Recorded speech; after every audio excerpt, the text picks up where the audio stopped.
um podcast que tem o objetivo de trazer uma temática jurídica para ser conversada de um jeito que qualquer pessoa vai entender. E hoje eu tenho uma alegria imensa de estar sentado nessa mesa com um sócio, amigo de longa data e que é especialista no direito de propriedade intelectual, que é o que a gente vai falar hoje. Então, Lucas, obrigado pela presença. Vou pedir para você se apresentar e para você fazer o compromisso da gente conversar sobre esse assunto, propriedade intelectual, de uma forma que qualquer pessoa que escute esse podcast vai entender. Excelente, meu caro. Inicialmente, agradeço pelo convite. É um prazer imenso participar desse projeto aqui que você está encabeçando, já participamos de tantos projetos juntos, já tem uma caminhada nessa vida profissional com vários projetos em comum, e esse é um projeto que eu tenho acompanhado e me sinto orgulhoso da forma como tem sido conduzido e por poder participar também, trazer minhas reflexões sobre a área de propriedade intelectual, que é uma área que eu gosto muito, a área que eu estudo desde a época da faculdade, aí já me apresentando, como você pediu. Eu sou graduado em Direito pela Universidade Federal aqui de Minas Gerais e desde a época da faculdade já tive a oportunidade de trabalhar com propriedade intelectual, atendendo empreendedores das mais diversas áreas, inventores, artistas. Então, logo na sequência que eu saí da minha graduação, já atuando com propriedade intelectual, tive a oportunidade de fazer um mestrado na área também, lá na Federal de Minas, onde pude trabalhar mais aprofundadamente sobre o tema de patentes, que é uma das espécies de propriedade intelectual. A gente vai tratar disso mais adiante. Além disso, né, depois de fazer meu mestrado, ainda fiz algumas especializações. Então, além da experiência prática, eu tive boas oportunidades de uma qualificação técnica na área, além de ser um cara apaixonado pela área. É uma área que eu gosto muito, então, para mim é um prazer, realmente, falar sobre propriedade intelectual aqui com você. Excelente. E não só por ser seu sócio, mas sobretudo por isso, né? Eu também sou entusiasta dessa matéria. Não é comum a gente encontrar colegas e escritórios que têm uma área de propriedade intelectual desenvolvida. Quando a gente resolveu, né, construir o escritório, que já tem 15 anos hoje, desde o início a gente apostou nessa área, em função especialmente, né, do seu gosto e dos seus estudos.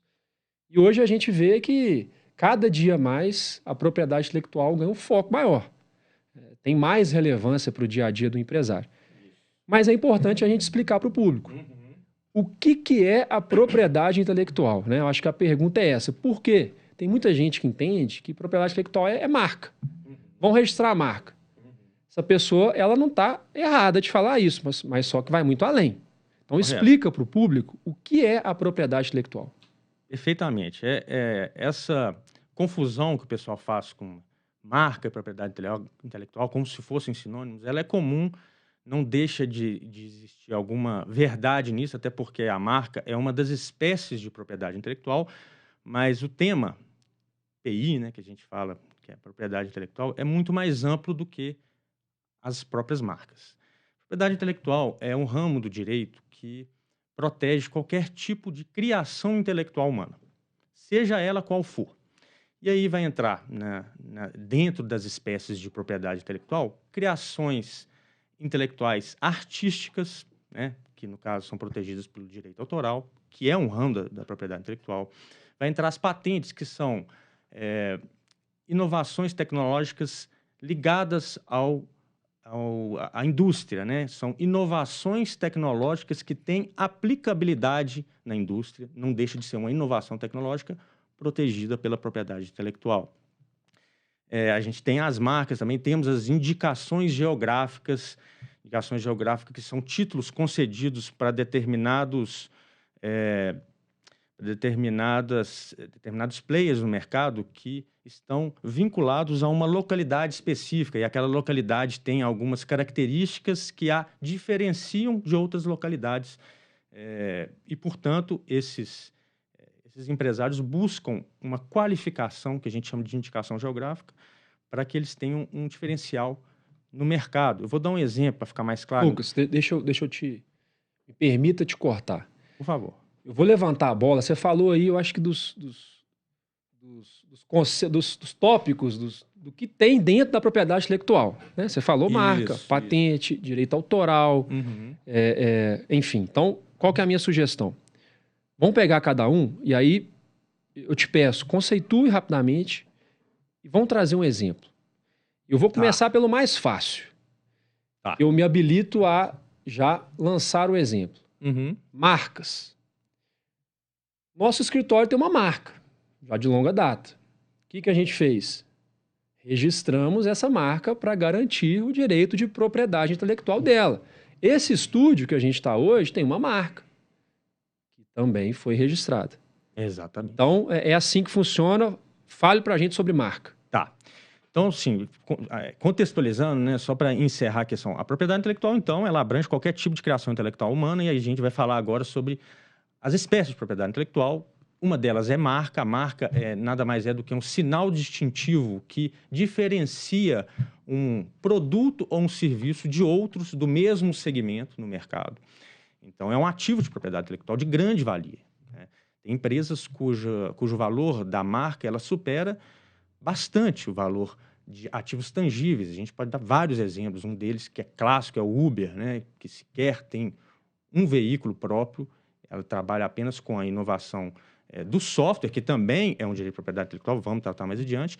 E a marca Uber, que é muito forte.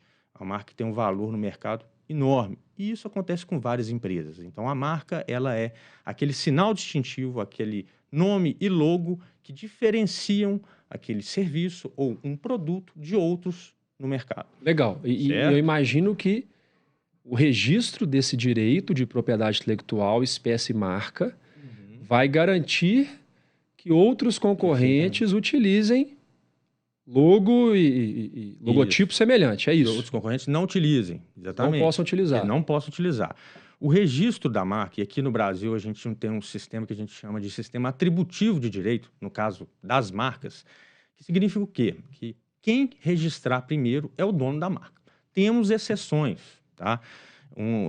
Mas não é o caso. Eu acho que não.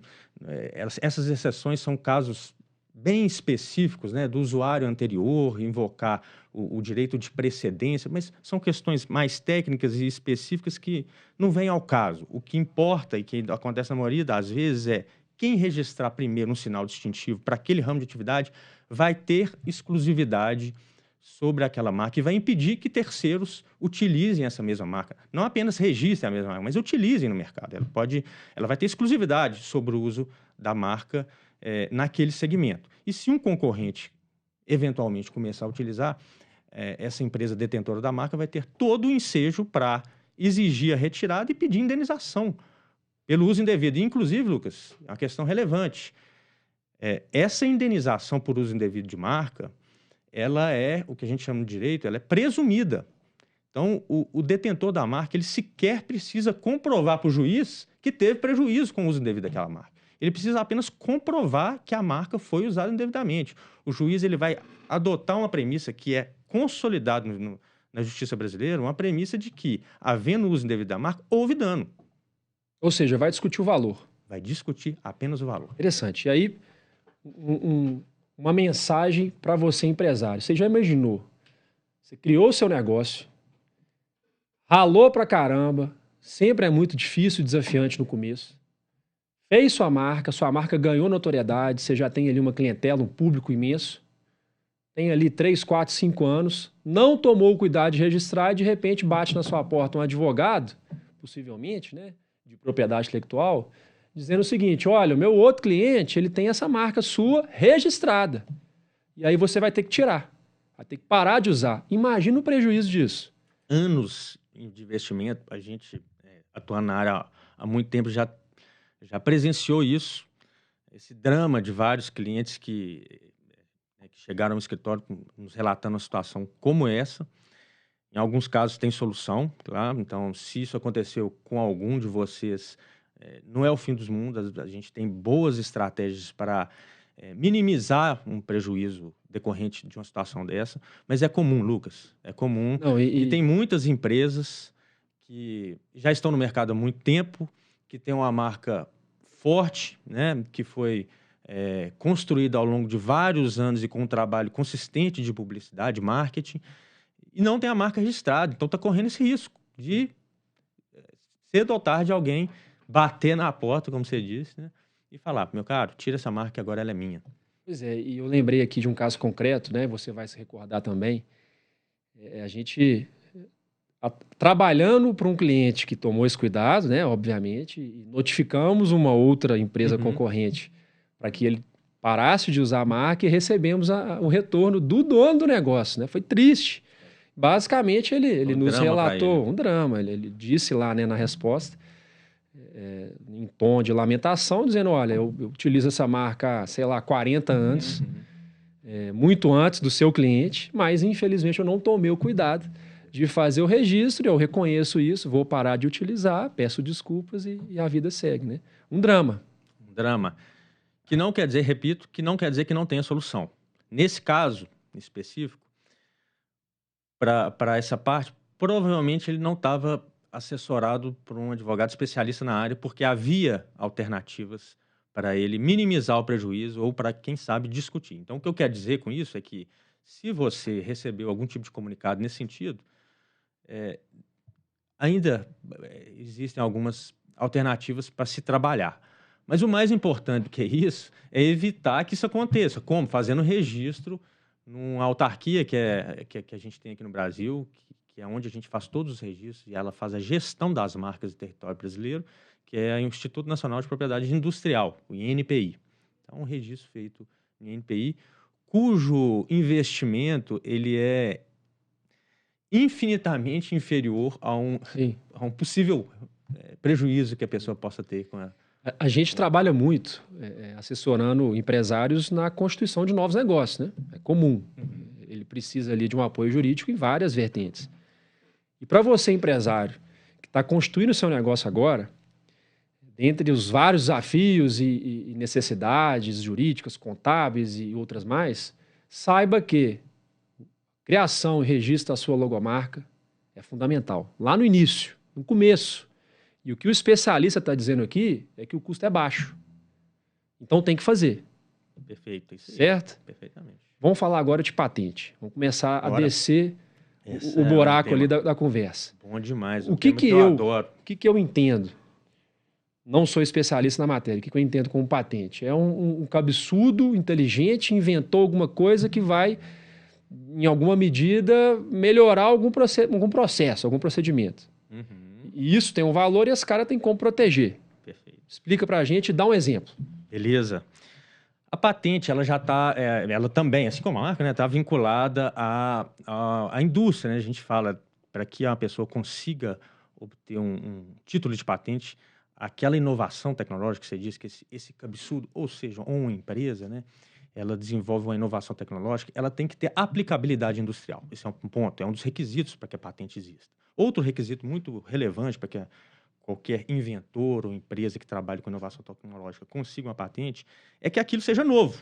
Um pouco óbvio, mas muita gente, às vezes, acaba que não toma esse cuidado e divulga inovações tecnológicas antes de entrar com o pedido de patente, também no INPI. É o mesmo órgão público que faz a gestão das patentes no Brasil, e é fundamental fazer o registro, um pedido de patente, né, perante o INPI.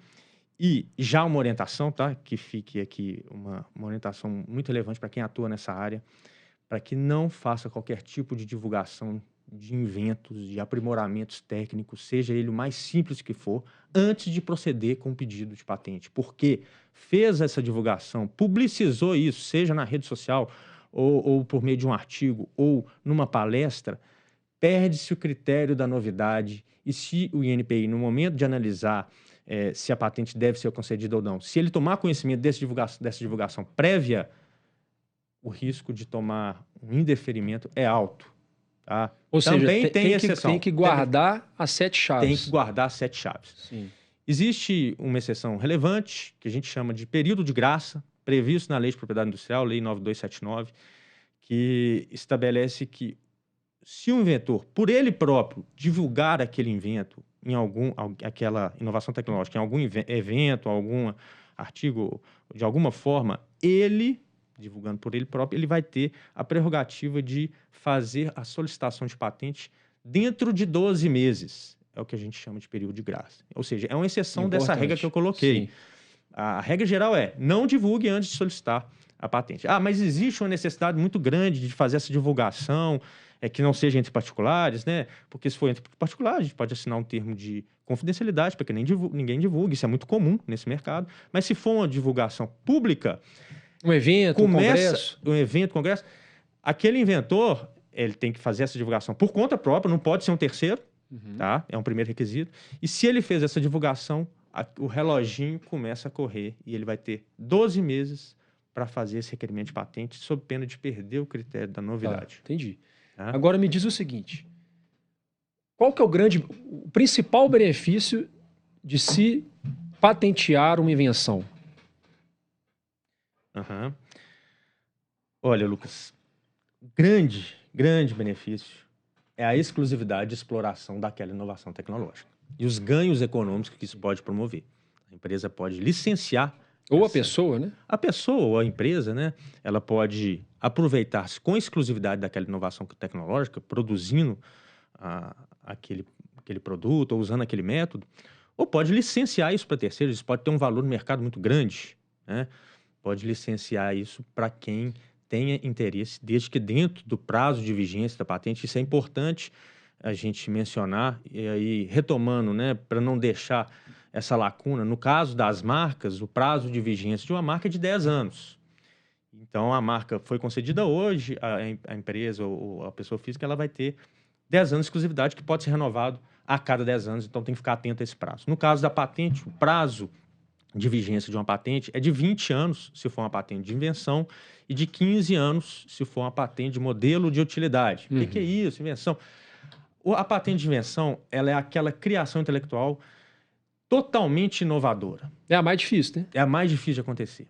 O modelo de utilidade, ele é um aprimoramento técnico de uma invenção já existente. Algo mais comum. Se por um acaso eu inventei uma engrenagem que você encaixa no motor de trator e aquele trator passa a consumir menos óleo diesel, é um negócio doido aqui que eu estou imaginando. Isso seria algo patenteável. Sim. Sob a ótica da melhoria do processo? Se não existir esse elemento, se nunca existir, se for algo totalmente novo que você criou, é uma patente de invenção.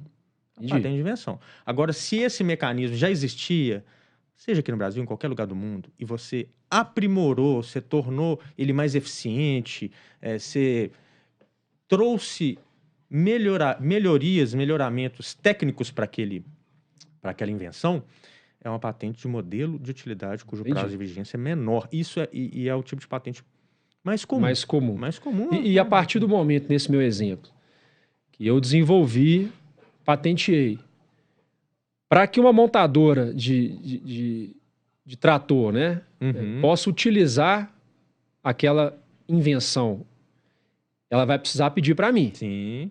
E vai ter que negociar comigo para eu falar assim, pode usar, com certeza, mediante, obviamente, uma contrapartida financeira. É isso. Perfeitamente. É isso. Você é o dono exclusivo daquela inovação tecnológica e pode impedir que outros utilizem e pode negociar isso no mercado. Você pode licenciar exclusivamente ou não. Você pode licenciar para uma pessoa, pode licenciar para mais de uma pessoa, isso é tudo. Você vai ter um poder econômico sobre aquela criação intelectual muito grande.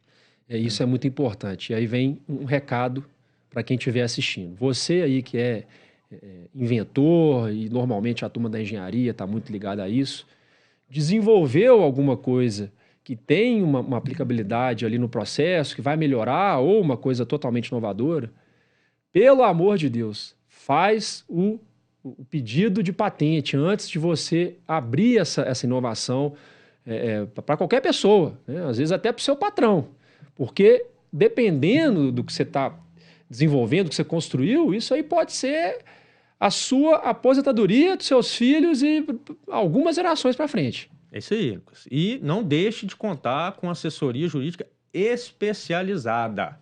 A gente vê muitos profissionais que se aventuram na área de propriedade intelectual e trazem prejuízos para os clientes em razão de algumas falhas técnicas. É uma área muito específica, é um procedimento muito particular. Então, eu sempre oriento para que contem com a assessoria de um profissional, advogado, especializado na área de propriedade intelectual. Legal. Tá? Vamos falar agora de direito autoral. Uhum. Eu imagino que esse tema vai chamar a atenção aí de escritores, certo? Certo. O que é isso? E como é que funciona a garantia do direito? Perfeito, Lucas. E aí é importante eu trazer aqui uma diferenciação bastante relevante do direito autoral em relação ao que a gente chama de propriedade industrial. Todas as espécies que a gente falou anteriormente, existem outras que são menos relevantes, né? Elas dizem respeito à propriedade industrial, ou seja, com aplicabilidade na indústria, no comércio. O direito autoral é uma espécie de propriedade intelectual que tem um viés mais artístico. Então, é um segmento que é regulado por uma lei específica, Lei 9610, ou seja, a legislação aplicável ela é diversa e alguns conceitos e premissas são totalmente diferentes. E uma delas que eu já vou trazer aqui, que tem uma repercussão muito grande, é a desnecessidade. Eu diria que melhor do que desnecessidade é que a prescindibilidade do registro. Você não tem... O registro do direito autoral ele não é imprescindível. Ele não precisa existir para que o direito autoral exista. No caso das patentes, das marcas e dos demais direitos de propriedade industrial, é fundamental registrar perante o INPI, certo? No caso do direito autoral, é recomendável se registrar. O registro, no caso do direito autoral é uma prova de que você criou aquela obra intelectual. Ah, mas e se eu não registrar? O que vai acontecer se uma pessoa copiar uma música, uma letra, uma obra artística que eu tenho criado? Você vai ter que comprovar por outros meios que foi você que criou aquela obra intelectual. Você é o criador intelectual, não tomou a cautela de registrar. Eu sempre oriento a registrar, gente. É sempre. E para o caso de direito autoral, para cada tipo de direito autoral, né, para cada tipo de obra, existe um órgão público específico para fazer esse registro. Pois é, mas é importante deixa eu te dizer, fazer Lucas, um corte aqui. Você falou Tá. Tipos de direito autoral, né? Certo. Diferentes. Quais seriam? E aonde que você faz ali o registro? Existem obras literárias, obras audiovisuais, existem obras audiovisuais, né? Disse, como programas de televisão, filmes. Esse programa aqui de podcast não deixa de ser uma obra autoral, tá? Letras de música, canções, reproduções dessas letras de música também são consideradas direitos autorais.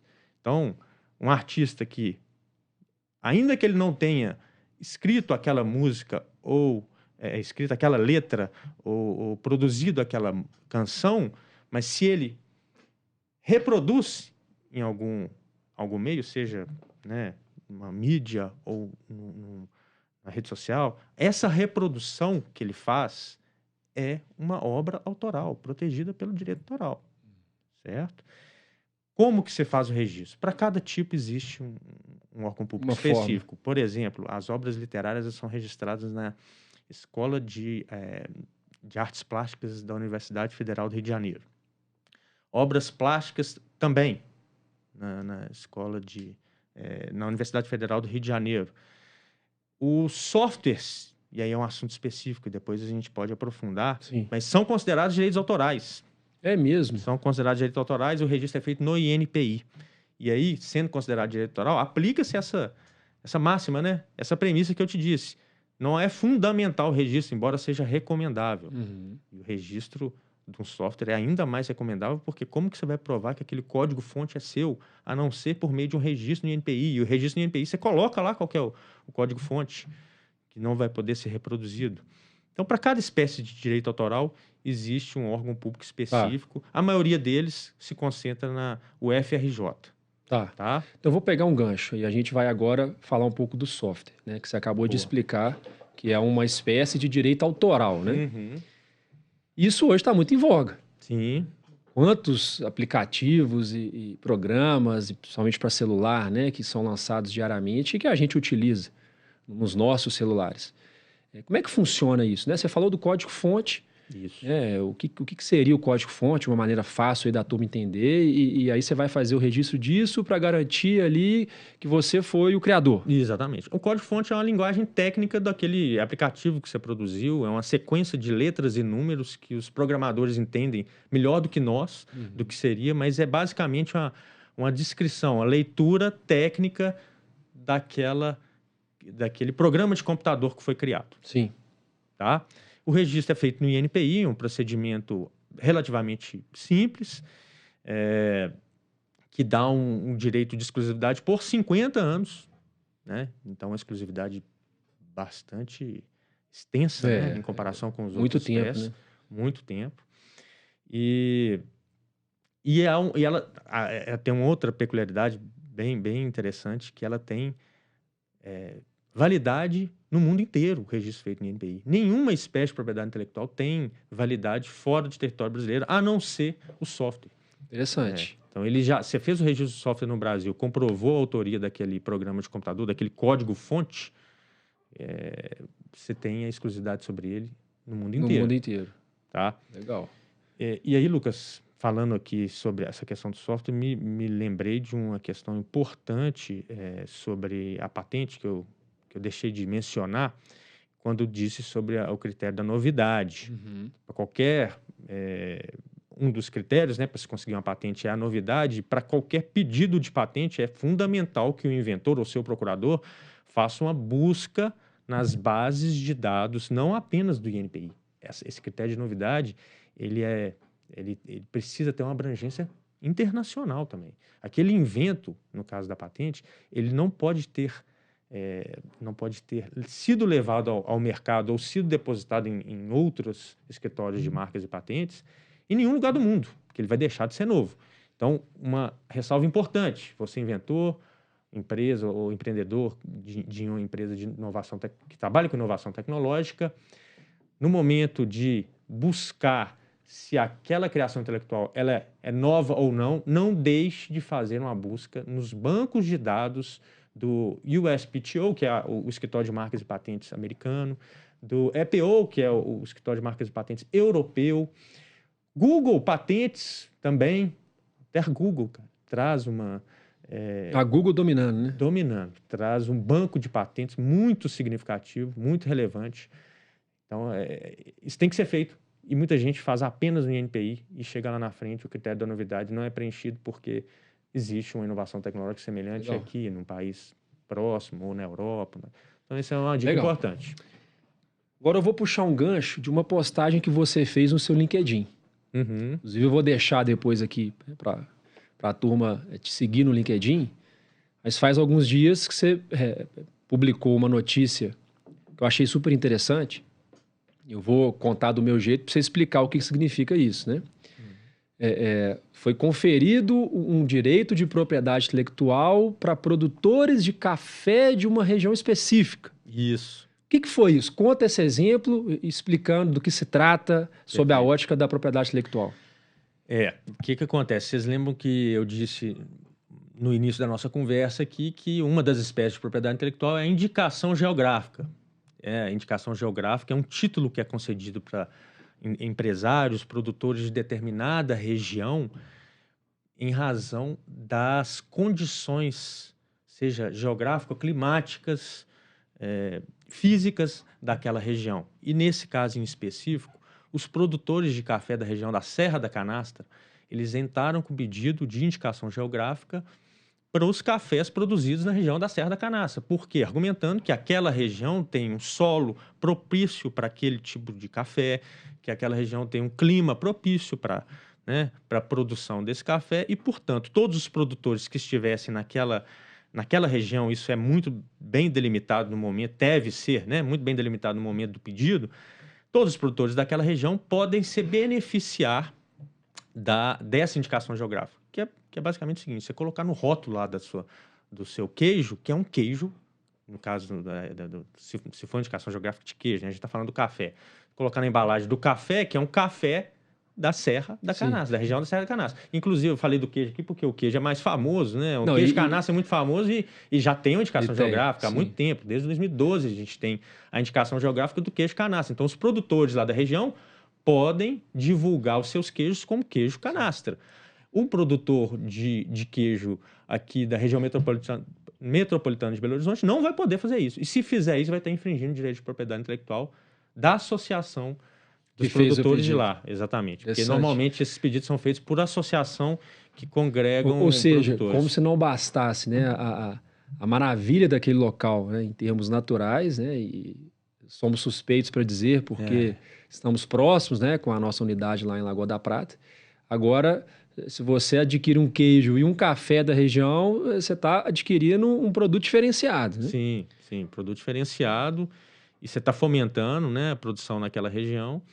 E isso traz benefícios para todo mundo, Lucas, principalmente para a produção, para os produtores locais, para a divulgação da região mesmo, né, que tem um potencial turístico também muito grande. E assim, um alerta, né? Você aí que produz alguma coisa, eu vou citar um exemplo, né? Eu sempre compro um queijo de uma pessoa que produz ali de uma forma bem manual, numa cidadezinha do interior. E eu acho esse queijo super diferenciado, né? Imagino que tenha alguma condição geográfica, climática, ou enfim. Então, você que produz algum item e acha que a qualidade do seu produto ela se advém aí das características da região, quem sabe não faz sentido buscar um profissional e se organizar para fazer um pedido igual a esse, né? Exatamente. É um pedido mais complexo, porque o profissional tem que levar elementos que demonstrem a diferença, né, a qualidade daquele local, as diferenças que trazem, que fazem com que aquele local tenha uma condição especial para a produção daquele produto, né? Mas, cara, é fundamental. Isso traz uma vantagem competitiva muito grande. E imagino que os produtores de café da região da Serra da Canastra estão muito felizes com essa notícia, porque agora eles vão poder publicizar isso. Isso vai dar, sim, um diferencial competitivo. Eles vão poder... E o valor aumenta, né? Sim. Você pode cobrar mais pelo produto. Interessante. Acho que a gente passou ali as principais espécies de direito de propriedade intelectual. Vou te fazer uma pergunta para depois a gente entrar em alguns casos emblemáticos. Como é que funciona para você ter a proteção intelectual não só no país onde você está fazendo o pedido, né? No caso aqui, o Brasil. Vamos pegar a marca que é o exemplo mais comum. Eu fiz o pedido de registro da minha marca, do meu negócio, aqui no INPI.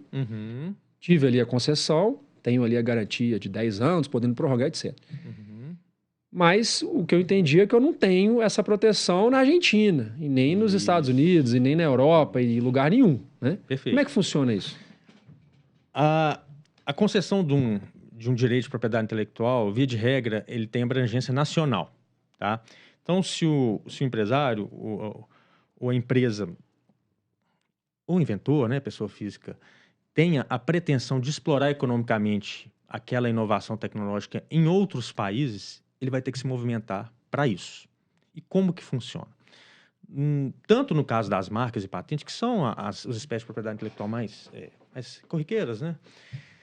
O Brasil ele é signatário de acordos internacionais muito importantes em matéria de propriedade intelectual. O Brasil ele foi signatário do TRIPS, que é um anexo lá do Acordo de Constituição da OMC, e esse acordo TRIPS ele fez com que todos os países membros da OMC tenham uma legislação de propriedade intelectual compatível com o que prevê o acordo TRIPS, ou seja, tem uma convergência muito grande.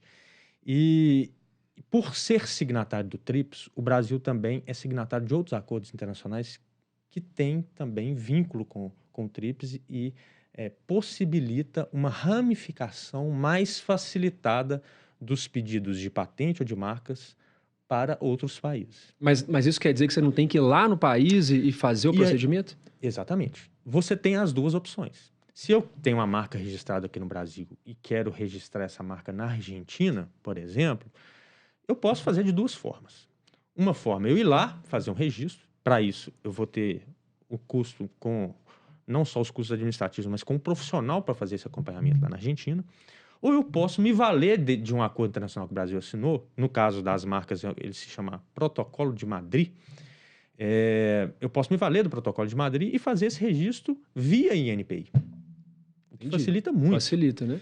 E facilita ainda mais se a empresa, o que aconteceu recentemente, semana passada, né, a gente viu isso com um cliente nosso que está querendo ramificar a marca para 22 países.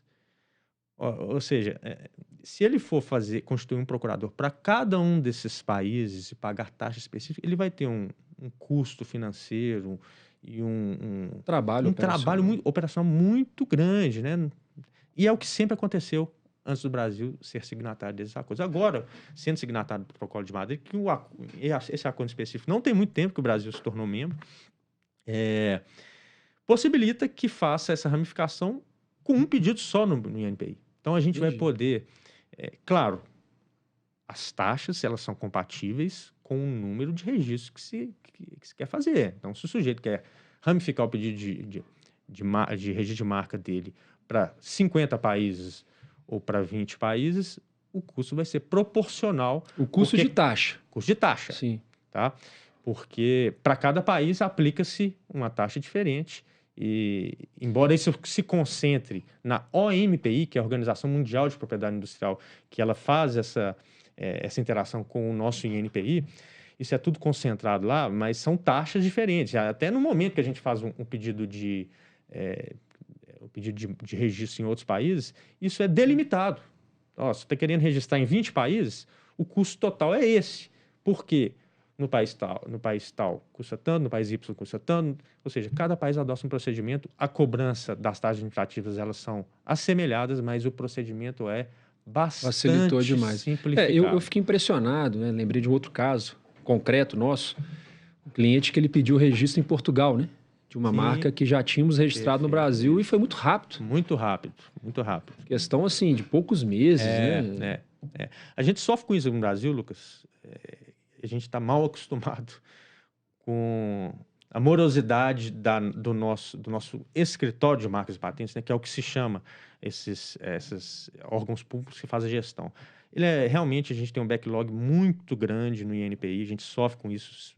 Os pedidos de registro de patente costumam ser julgados entre 2 anos, 1 a 2 anos, tem reduzido. As patentes ainda demora muito mais, estão reduzindo muito, já chegou a 8 anos de demora para se conceder uma patente, hoje já está reduzido para metade desse prazo. O INPI está conseguindo analisar um pedido de patente por volta de 4 anos. Mas a partir do momento que você fez o protocolo, você já tem ali o resguardo. Boa observação. Aí, a partir do momento que se faz o protocolo, já se tem o resguardo. Não quer dizer que você, fazendo um pedido de patente hoje, você só vai ter algum tipo de direito daqui a 4 anos e vai ficar desguarnecido nesse período.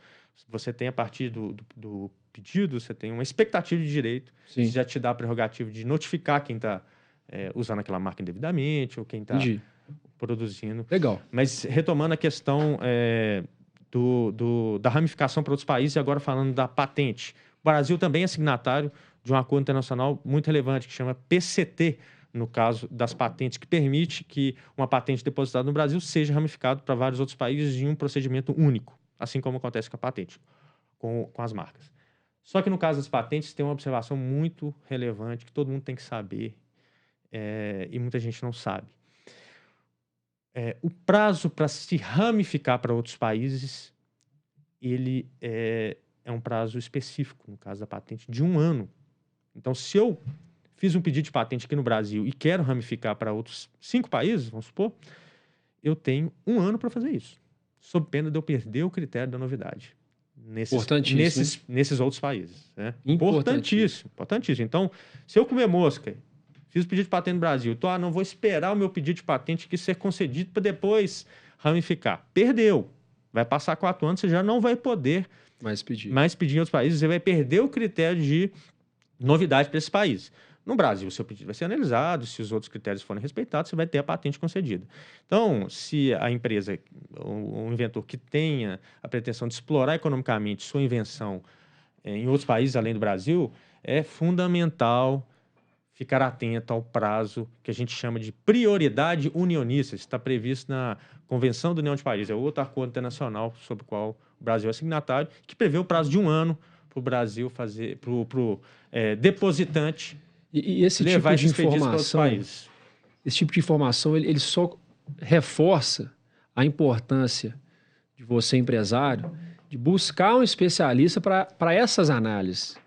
Porque você pensa só, você perde um negócio desse. Cara, Isso pode representar um prejuízo imensurável. Então, se tem que fazer uma análise, procura um especialista, ele vai fazer da forma melhor possível. eu tenho um exemplo interessante, Lucas, para falar de um prejuízo que uma grande empresa teve com isso. No caso, o McDonald's. Ele não ramificou o seu pedido de marca para o escritório europeu, que eu falei há pouco, né? O EPO, o Escritório Europeu de Patentes, não ramificou o pedido da marca do Big Mac. McDonald's não pode usar o Big Mac, a marca Big Mac na Europa, porque uma Interessante. terceira empresa, um restaurante, registrou antes do McDonald's e impediu que o McDonald's utilizasse essa marca em território europeu. Imagina o prejuízo disso. Imagino, Então, assim, eu imagino o prejuízo e eu fico imaginando, não é possível que essa pessoa não vai vender esse direito ou ceder esse direito para o McDonald's, que já tava- deve. as últimas notícias que eu tive que esse processo estava em negociação. Esse tipo de negociação nem sempre ela é divulgada em Sim. questão de valores, né?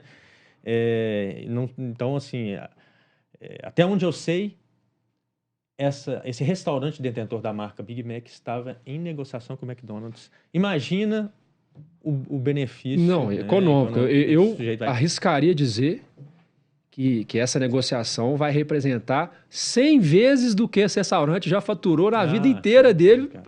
funcionando. Você imagina o poder que a marca Big Mac tem Sim. num mercado tão amplo como a Europa, e a Europa ela é unificada, né? Essa questão de registro é num escritório de Único. patentes europeu. Então, são vários países em que a empresa não pode utilizar essa É marca. interessante. E aí, trazendo agora exemplo, você mencionou um aí com abrangência no exterior. Mas eu vou trazer um para você contar, que foi muito noticiado recentemente aqui no Brasil, envolvendo o Renato Aragão, Sim. nosso saudoso Didi dos Trapalhões, né? Sim, sim. O que aconteceu e isso tem a ver com propriedade intelectual? Tem a ver com propriedade intelectual, mas o que aconteceu nesse caso, Lucas, é interessante porque igual o telefone sem fio, sabe? Isso aconteceu claramente nesse caso. Alguém pegou uma notícia isolada de que uma terceira empresa conseguiu o registro da marca Didi, né, no INPI. Marca Didi. Então, para o pessoal entender. Didi. Marca Didi. Didi. Tá. Uma empresa conseguiu o registro dessa marca.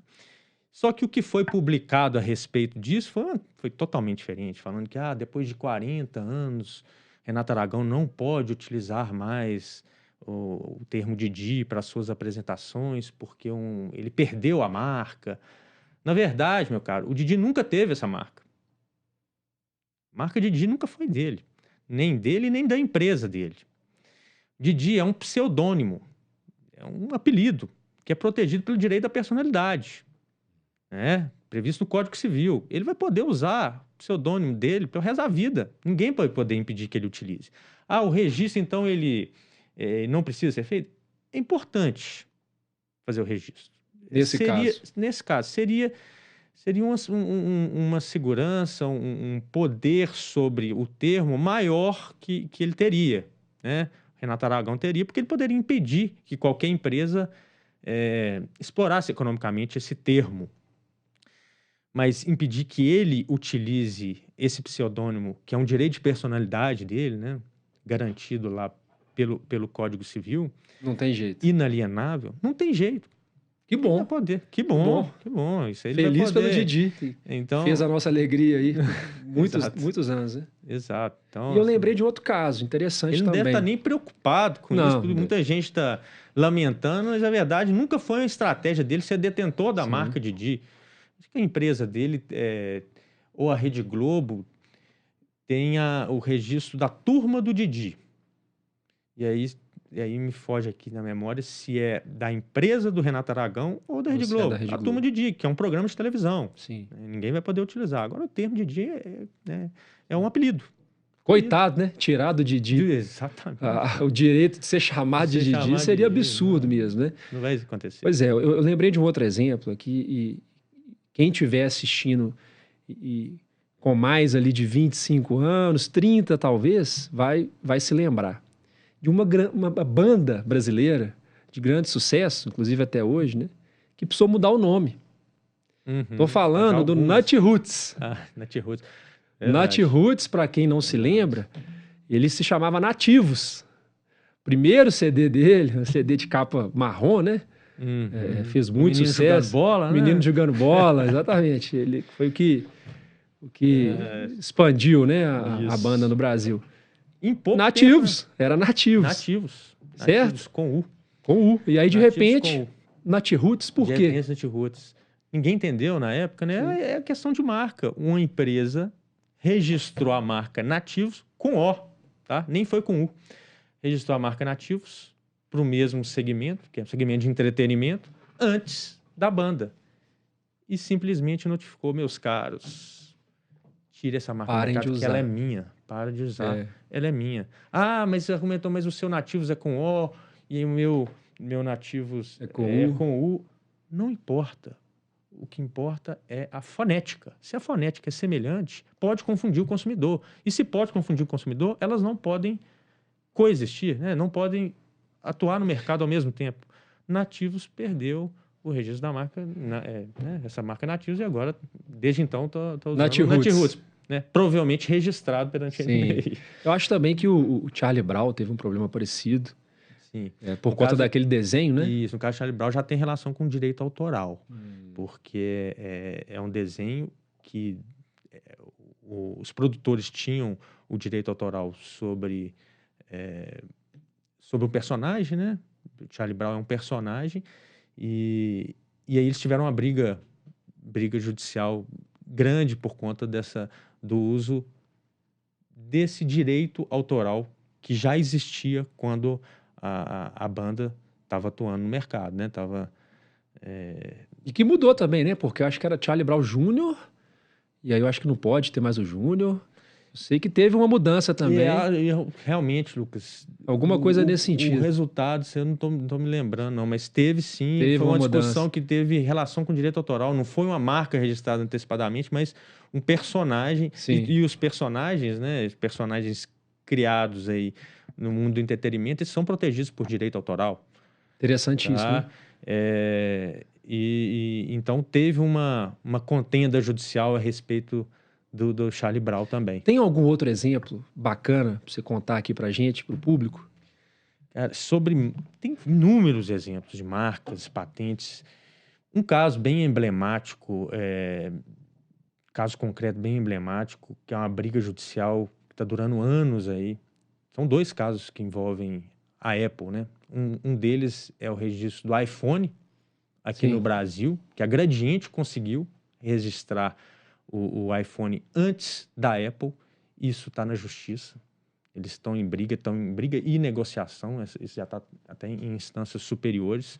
A discussão sobre a titularidade da marca iPhone, porque existem algumas exceções, né, como eu disse no início, né, exceções ao critério do primeiro que registrar é o dono, e uma delas é que quando existe uma marca notoriamente conhecida, ela não se vincula a esse critério do temporal. Desse critério temporal, exatamente. Então, essa briga está levando em consideração isso, porque a marca iPhone, ela é, sim, uma marca notoriamente conhecida, mas a Apple está tendo que ter alguns custos, gastos de dor de cabeça, né? E há um risco, né? Por mais que o prognóstico possa ser mais favorável, sim, pode ser que de repente nós vamos escutar uma notícia falando que não pode mais ter o nome iPhone aqui no Brasil. Exatamente. Mais provável é que eles, se o prognóstico tender por uma improcedência, né, para a perda de causa da Apple, eu imagino que eles vão tentar fazer um acordo com a Gradiente que vai dar fazer um bom acordo para a Gradiente. E a Apple também esteve envolvida, isso não apenas no Brasil, e ainda está envolvida com vários litígios com a Samsung, e aí mais relacionada às patentes de inovações, de modelos de utilidade que existem dentro do iPhone, dos telefones dessas companhias, né?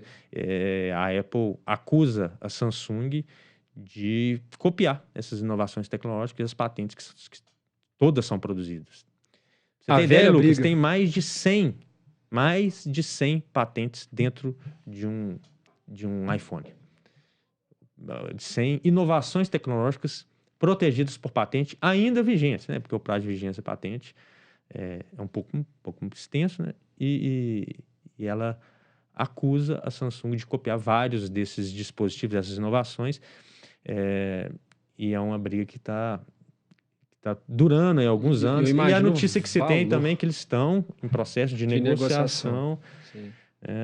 Porque é um prognóstico muito incerto para as duas empresas. E o custo do litígio também é alto, né? Então, meu cara, assim, para evitar, exemplos não faltam. O que a gente pode levar de lição disso tudo é prevenir esses problemas. Como? Fazendo os respectivos registros das suas criações intelectuais no INPI ou nos outros órgãos públicos, porque além de você evitar o conflito, mesmo se esse conflito existir, você vai estar com o poder com uma segurança jurídica, né, para brigar isso na justiça, uma segurança jurídica muito grande. Eu acho que você previu o que eu ia te perguntar agora, né? E vai ser a última pergunta desse bate-papo maravilhoso. Eu já te agradecendo imensamente, né, por uma conversa de alto nível e de um tema que chama atenção, todo mundo gosta de escutar. Pergunta final. Se você pudesse dar um recado curto, e esse recado ele vai chegar para todo empresário, ou o empresário que já tem um negócio constituído, ou o empresário que está construindo ali agora o seu negócio, você vai dar um recado, vai chegar para ele, tá? Vai bater um e-mail, Perfeito. Alguém vai falar, vai passar na televisão. Qual que seria esse recado sob a ótica da propriedade intelectual? Perfeito. Meu caro, antes disso, queria agradecer pelo convite. É um prazer estar aqui, falar sobre propriedade intelectual, sempre um prazer. Então, sempre que quiser debater sobre qualquer dos temas que envolvem propriedade intelectual, que são vários, estou totalmente à disposição. Gosto muito de falar disso, tá? E fico orgulhoso desse trabalho que você tem conduzido aqui, trazendo profissionais de alto nível para debater temas importantes com a linguagem acessível, digamos, né? Acessível, coloquial, isso é o que importa, para que o público entenda, né? Sobre um recado, Lucas, o recado que eu gostaria de deixar aqui para quem trabalha com inovação tecnológica, quem produz algo novo, né, seja aplicado à indústria ou não, para quem produz uma canção, para quem é intérprete de uma canção, para você que é um inventor, pode ser um pequeno inventor ou um inventor que está trabalhando dentro de uma grande instituição, mas sabe que tem uma capacidade técnica de trazer inovações para o mercado. Minha orientação, ela é uma orientação simples. Não deixe de proteger esses ativos intelectuais. Não deixe de proteger. Como que você vai fazer isso? Consulte um profissional da área para ele te orientar como que essa proteção é feita, como que você vai se resguardar. E antes de consultar qualquer profissional e tomar qualquer providência em relação a essas inovações, não as divulgue. Sim. Não as divulgue. Mantenha em segredo social. Eu quero divulgar apenas para pessoas de confiança, meus sócios ou parceiros comerciais. Ok, mas nessas hipóteses, ainda que sejam pessoas de confiança, não deixe de assinar um termo de confidencialidade, que eu sugiro também que seja redigido por um profissional com conhecimento na área, para que esse ativo de grande valor não se perca. Isso pode ter uma representatividade pelo resto da sua vida muito grande. Legal. Tá? Então, excelente, a minha orientação é essa. Obrigado e com certeza voltaremos em breve para essa mesa. Show de bola. Muito obrigado. Até a próxima.